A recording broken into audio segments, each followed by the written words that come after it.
manunaway at tanggap ng bawat isang mag-aaral ang simulain ng paaralang ito at manatili lagi na sa kapayapaan ang bawat isa, lagi na.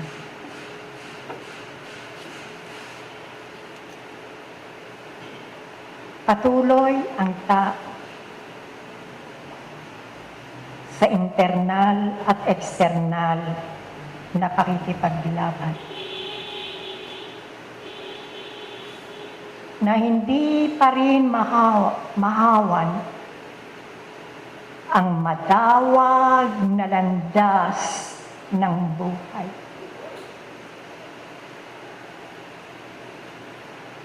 Hapdi at pilat ang naiwang bakas at palatandaan na likha ng mga siit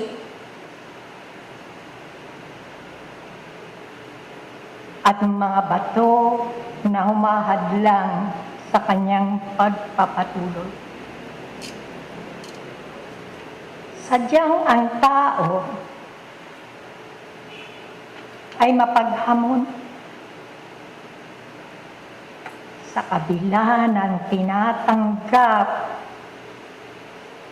na pagpapala at pagsubaybay na napatunayan niya na mayroong dakilang manlilikha ay sinasawalang bahala ang madawag na landas na pinagsumikapan ng mga alagad ni Jesus na ito ay mahawan at hinanda ang anak ng Diyos upang ang landas na tatahakin ng tao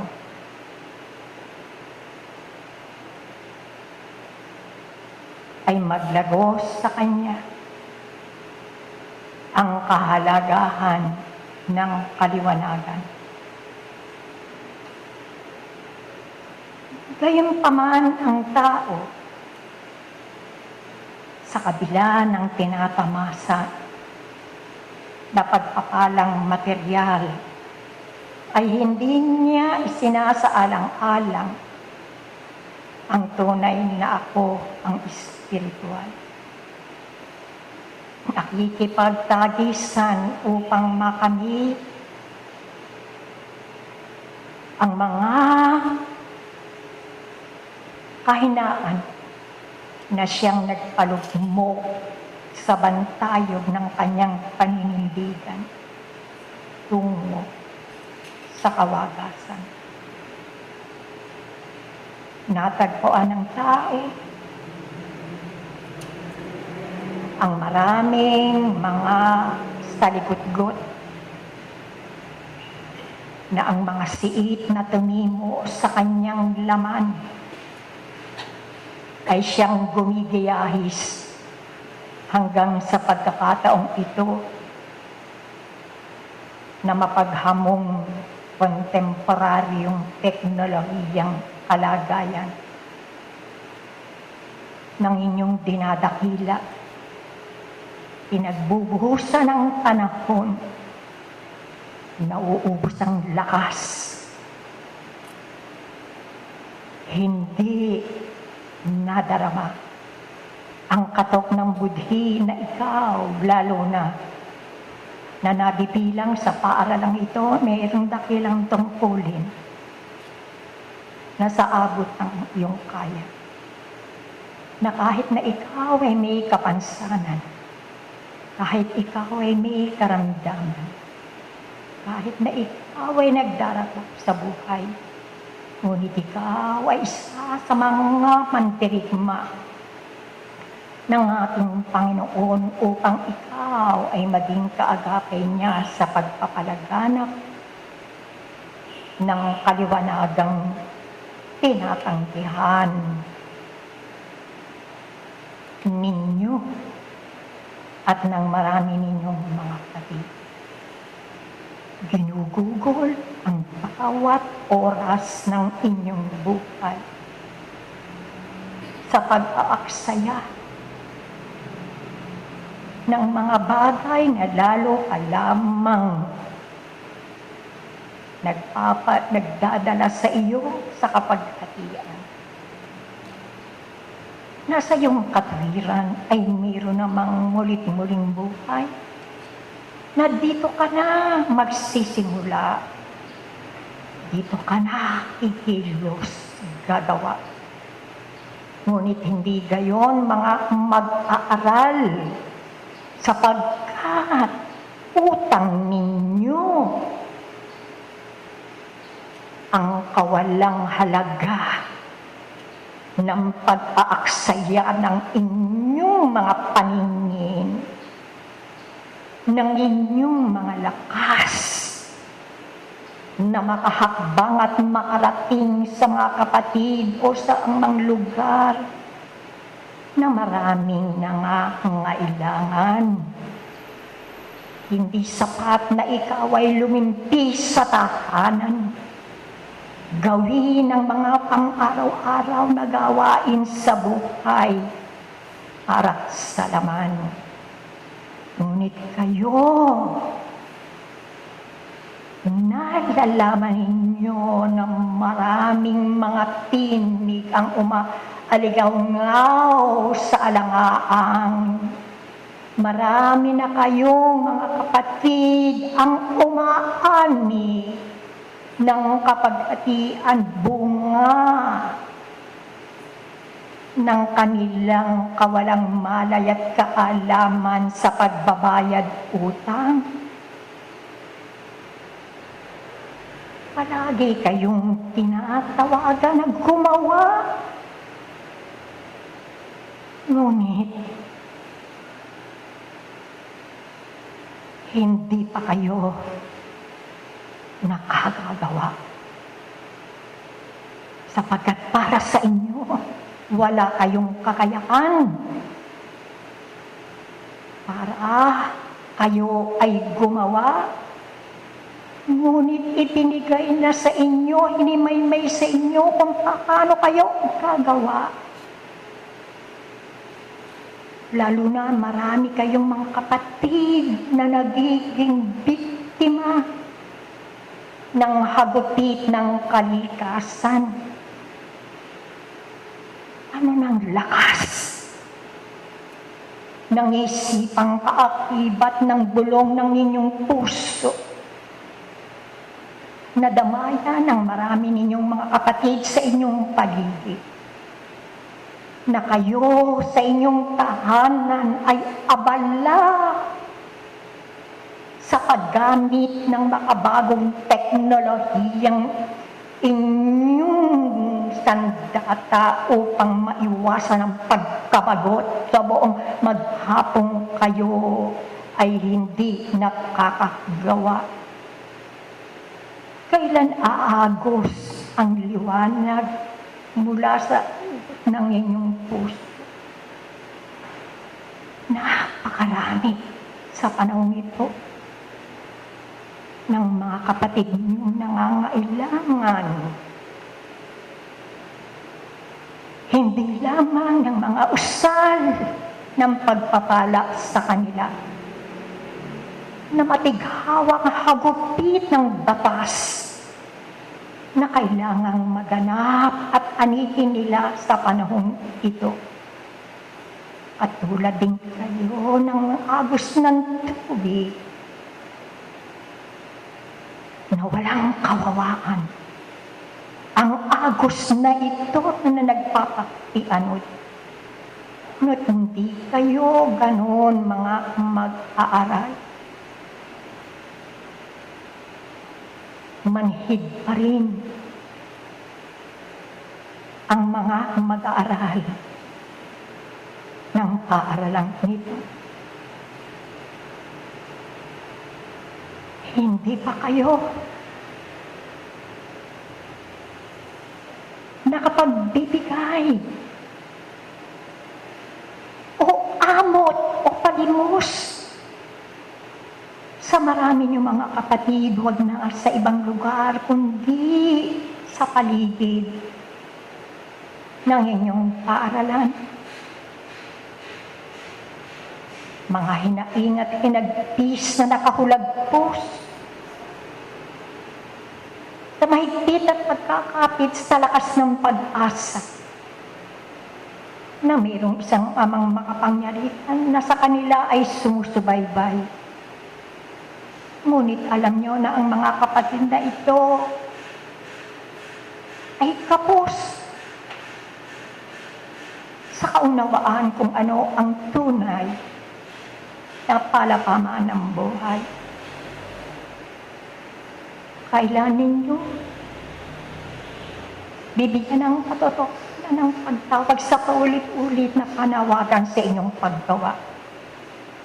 Hindi hadlang ang kahirapan. Hindi hadlang na ikaw ay may karamdaman o kapansanan. Sapagkat nalalaman nyo kung paano ko gagawa sa pamamagitan ng lakas ng pag-iisip. Dalisay na sangkaping natutulong upang masuhayan ang pag-iisip na to, kayo ay kikilos. Kapit busy, nadadaloy, ang awa, ang katotohanan na kayo ay susubaybayan. Na hindi lamang matatapos ang bahagi ng buhay sa 24 oras na ginugugol ninyo sa paulit-ulit sa loob ng tahanang ano ang nagiging kawawaan nito bilang isang mag-aaral. Sa inyong paglimpi, lalo na sa mga kalaytayan, kung kayo ay bibigyan ng pagkakataong mailakad sa pagkakataong ito, paano kayong naghahanda? Ipikit lamang ang mga mata. Huwag magsalita. Maupo sa inyong lukmuan. Makaisa at magtipas ng oras, ay masasabi niyo bang kayo ay nakaganap na ng inyong tungkulin? Nakalulungkot. Kayo ang nakababatid 100% na hindi niyo pa natatanggap ang kabuuan ng magnetismo personal upang umamay buhay at manamo ng buong buo ang bioplasma ng fluido universal ng iyong fisiologiko dito sa lupa. Hindi kayo ang pagsisilbihan, ngunit kayo ay mayroong higit na malalim na tungkulin. Anong pagsusuri at pag-aaral ang inyong ginagawa pagkatapos ng gawain ito? Mga mag-aaral at para sa lahat. Binigyan niyo ba ng halaga at paano niyo tinatanggap ang batas ng kalikasan na sumasalikop sa inyo?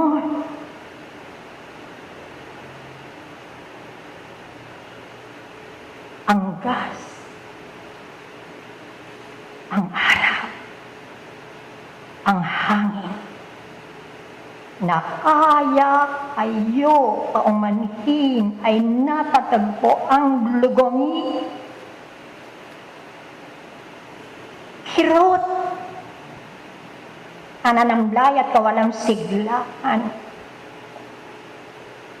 pinagwawalang bahala ninyo ang mga paunahing sangkapin sa alangaang kung paano ninyo tatanggapin na langkap ang fisiologiko universal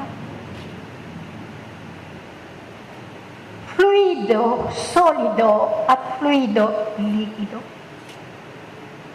Mula sa lupa, sa init ng araw, sa hangin,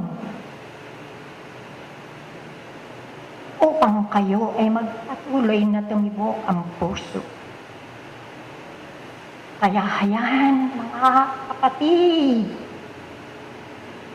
hindi timbang ang pamantayan kung paano nyo tatanggapin ng inyong mga sariling ako. Ang tamang timbang, ang tamang init, ang tamang sangkaping mula sa elemento na madarama ng inyong pangyapak na mayroong pananggalang na pangsapin. Paano maglalagos ang iba't ibang mga elementong mineral sa ilalim ng lupa na ikailangan niyong matanggap hindi lamang ng araw, hindi lamang ng hangin. Kaya sa inyong patuloy na pakikipaglaban hanggang hindi natututuhan ng tao ang timbang na pamantayan sa mga batas, di naturalesa,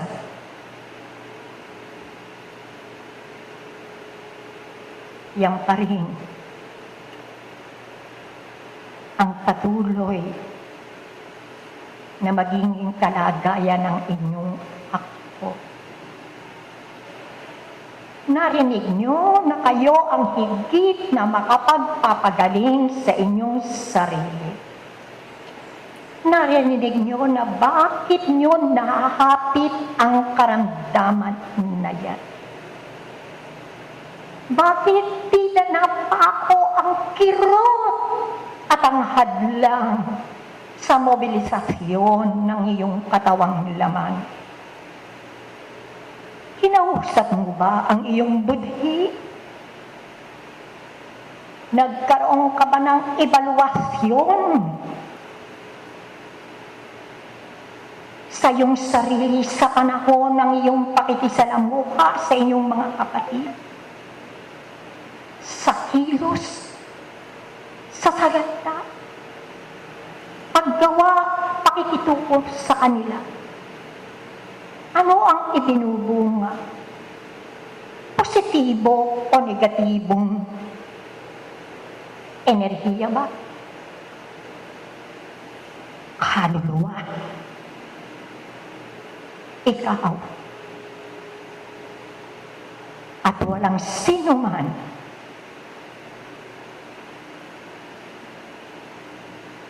ang makapagpapagaling,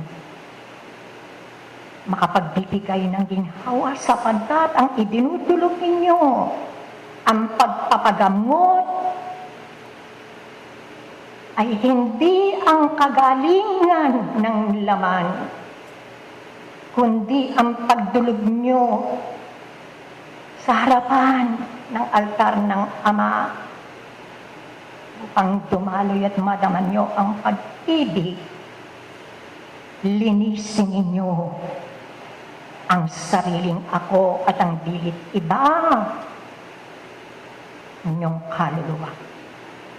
Ang araw-araw na isipin, tipukin ang puso, hangarin na ikaw ay magwagi. Wag na sa external na salit, kundi lalong higit sa internal ng tunay na ako. Magpapatuloy tayo ng gawain sa igaba ng mayroon tayong tutuloy.